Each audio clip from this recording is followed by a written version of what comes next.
Hello and welcome back to Europa Universalis 4. I am Lord Forwind, here with a country guide for Naples as requested. So Naples starts off as let's say a medium-sized country in Europe. You're larger than some and much smaller than the great powers. On the other hand, you've got a pretty defensible, safe location in southern Italy. Unfortunately, you start as least subject of Aragon, and this is a pretty big issue because, of course, they can control what you end up doing. So you've got a couple choices. One, you can try and stay loyal to Aragon till you've built up your strength and then break free, or you can try and break free almost immediately. It really depends on the way you want to play it. On the other hand, you can usually get like Castile's support for independence once your truce expires, which, by the way, is going to last for 3 years. During that time, you can't get any support for your war for independence, but in the long run, anyone who hates Aragon, so like England, Castile, or even Venice, well, Venice not in this case, but they're all likely to support your bid for independence.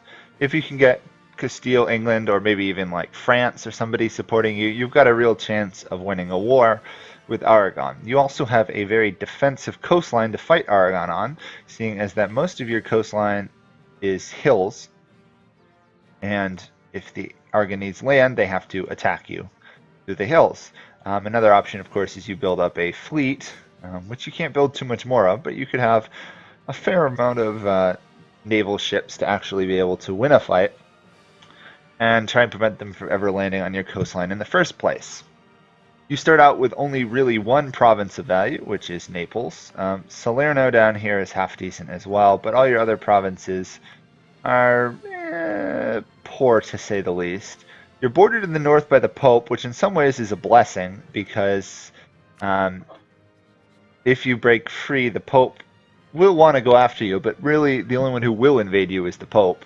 Unless you manage to annoy Venice or Genoa or somebody. Which means if you can break free and in your freedom war against Aragon try and take Sicily down here, Messina, Syracuse, and Palmero, which that will net you like 40 or 50 development. 50, what is this, 53 development or so? And even if you snag Malta, that's another 53, so it's like 63. That would push you up a long way from your initial starting 92 to making you a large power. On the other hand, of course, you might not be able to get much other than your independence, in which case the Pope in northern Italy should be your main target. You do start off with the Trasmara on your throne, but of course that will change once you make a bid for independence. But luckily, the king happens to be 6 military skill, which means if you focus military and he survives for a while, you can really build up a military lead and hope to have superior morale and everything when you attack Aragon. The issue, of course, is at some point Castile will likely get an Iberian Union over Aragon. If they manage to do that, as Naples, your chance of breaking free is slim to none. You do happen to have some cores on the Aragonese land to the south, but you really can't do too much about it. The only hope is that for some reason Aragon gives it to you, which the odds of them giving high development province to you are pretty low. But you can get it and you can get away with it. As Naples, you have some really nice ideas in some ways. Sadly, only one of them is particularly military based, but you have plus 10 trade efficiency, which is rather nice. Unfortunately, your land is split pretty evenly between the Genoa trade node and the Venice trading node. Luckily, you do have a center of trade, so you will snag a fair amount of trade from this region. You actually start off with 2.5 gold income, which of course you can grow greater and stuff. So that trade efficiency is quite nice. You also have 10% institution spread, which is really handy, seeing as that you're pretty much in the center of Europe, kind of. Technically, you're on the southern part of Europe, but considering most people consider Europe to be this whole area, you're pretty much in the center. Technically, it ends here. So you're on the bottom half, but in terms of institution spawning, you're in a pretty good place to get a fair amount of them. You'll get the Renaissance pretty quickly. Colonialism will take longer, but you'll get it closer than some of your neighbors. Printing press will take quite a while to spread to you, but once it does get to your land, the increased spread is really handy, especially late game with the more expensive if you grow quite a bit. Your first idea is kind of nice. You get consolidate the royal domain plus 10 goods produced modifier. This means, of course, your lands will be that much more productive. It's not the biggest bonus in the world, but as production becomes more valuable as time goes on and you grow, if you conquer a lot of land, it will become a lot more valuable. The next one is Academia Potana. I probably said that wrong, but essentially it's 5% tech cost, which is rather handy. Naples is, of course, part of Italy and benefits from that whole Italian Renaissance technological lead that Italy tends to get early on and keep for most of the game. Your next one is Encourage City Livings, plus 10% or negative 10% development cost, which is really nice. If you take economic ideas, that's 30% cheaper development cost, and of course, as time goes on, you can get other benefits towards that as your empire grows, but essentially means you can turn this pretty poor land that you're given at the beginning. It means it's a lot easier for you to develop and make more productive. Specifically, you can grow Naples really quickly because it already has a negative 5%. You, of course, take an edict for another 10%, and then you get the 10% from your bonus, and you're looking at some pretty cheap development in your lands. Even though it has hills, you'll be able to have a 5% cheaper development cost, which is nice, which means building tall as Naples is actually a semi-viable strategy. I do recommend that you kick out the Aragonese before you even attempt that, but it's a possibility. Your next one is Crush the Power of the Barons, plus 10% morale of armies. This is quite useful in the long run. Anything that gives you morale is a very strong national idea. Not many countries get morale. It's on the low end for morale, but every little bit helps. The next one is you have negative 10% ship costs, which is nice because you want to try and have a pretty good fleet. Since you're surrounded by water, the odds of you being invaded by land are limited literally to 2 provinces, or 3 if you count this. The next one, you have 1 yearly prestige, which is kind of nice, but not a game breaker or a game winner per se, but it does give you additional, morale of armies, trade power, embracement, expensa, yeah, all of that.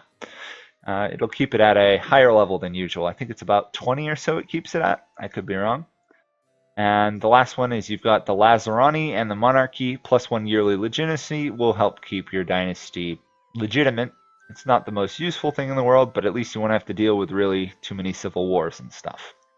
Your final idea is national manpower modifier plus 20%. So overall, Naples is a pretty peaceful trading technological country just from its ideas, with a strong navy, well-developed lands, and a pretty large navy. On the other hand, you do have the ability, and I do recommend it, to form the Italian nation. So that should probably be your biggest goal. You're already in Italy, but unfortunately you don't actually own any of the lands required to form Italy, but you are part of the Italian culture group, so you can form it.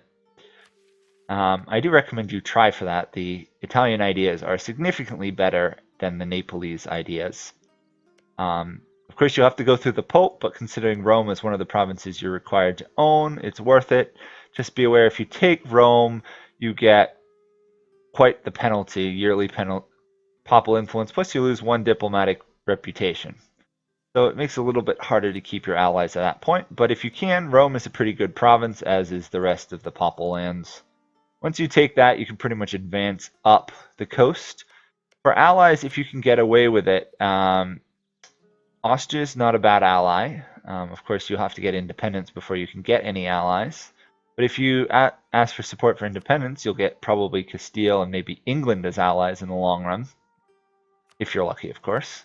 Other people who can be valuable in your initial conflict, Milan is a pretty powerful little city-state up there. And obviously, if you can get France, or even if you're crazy enough and somehow manage to snag the Ottomans, you're all set. The key is to not let them get into Italy before you conquer it. Once you conquer Italy, the world is really your oyster. You can go wherever you like. You'll have ridiculously strong morale, armies, navies, etc. So you do have 1 achievement for Naples that I'm aware of. You've got a fair amount of them. I can't even view it because this is just normal. But it's forget what it's called. It's something like not famous just for pizza. And essentially it means that you turn Naples into a great power. It's really not that hard to turn Naples into a great power. Assuming you get your independence, you're going to be pretty well off in the long run. I've never really played too much as Naples just because I hate trying to break free of Aragon. There's better ones. Okay, the achievement is called Not Just Pizza, Become a Great Power as Naples. Well, if you break free and you steal Sicily, you're already going to be at like 150. So you're at a pretty good chance to become a great power. So it's not a really hard achievement, it's just one you have to go do.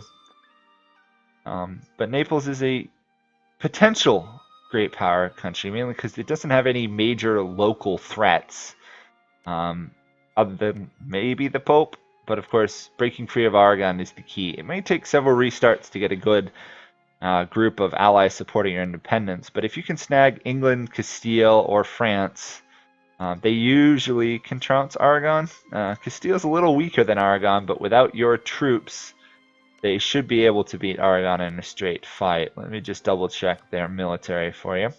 They have 21,000, Aragon has 17,000, which means if you don't aid Aragon and they don't have really any other strong allies, Castile can easily beat them, as could England. So the first move really should be you try to get independence, or you try and get a military tech lead and then break free. Of course, in order to break free, you do have to have a fair amount of liberty desire, and you have to wait till 1447. Actually, I don't know if you need the liberty desire, but if you get it high enough, you've got a chance of getting some nice events that help you. So that's roughly the guide as Naples. Sorry there's not too much more to it, but they're a pretty basic country that's pretty limited until you break free of Aragon. In terms of things I have had fun with as Naples, it's kind of fun sometimes taking religious ideas and using Sicily here as a springboard to land into North Africa, where you can pretty easily wreck Tunis. You'll be ahead in tech and everything else. From Tunis, of course, you can try and move to Egypt, contest the Ottomans. It's a lot easier once you form Italy. If you're going for just forming Italy, I do recommend defensive. Get the morale, get the reduced attrition, use that to win your wars up north. You don't particularly have a large manpower pool, but you don't have a small one either. For some reason it's saying I'm on easy mode. Huh. Odd. So you can pretty easily beat them and push up the coast. Other ideas, Naples might be one of the few countries in the world that naval ideas might not be the absolutely worst thing to take. Mainly because you're going to want a large navy. Specifically, you're going to want a navy that probably has a lot of galleys in it.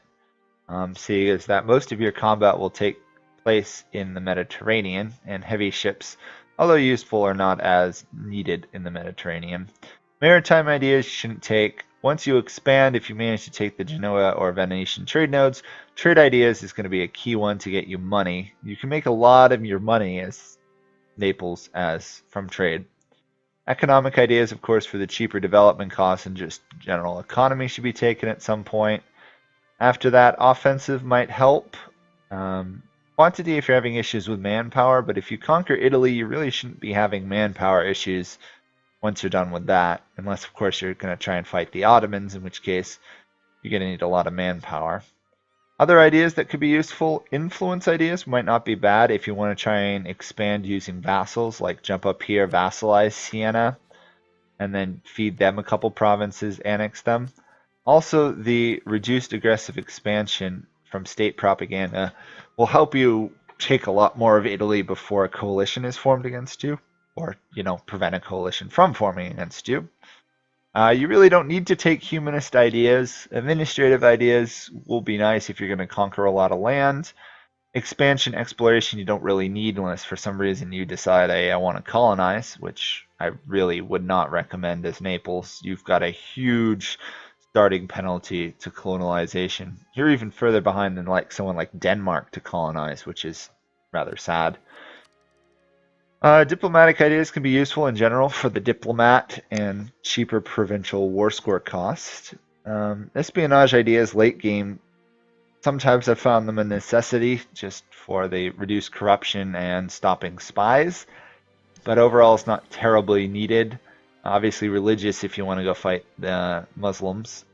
Innovative is not bad because the 10% cheaper tech cost stacks actually fairly nicely with your 5% for a total of 15.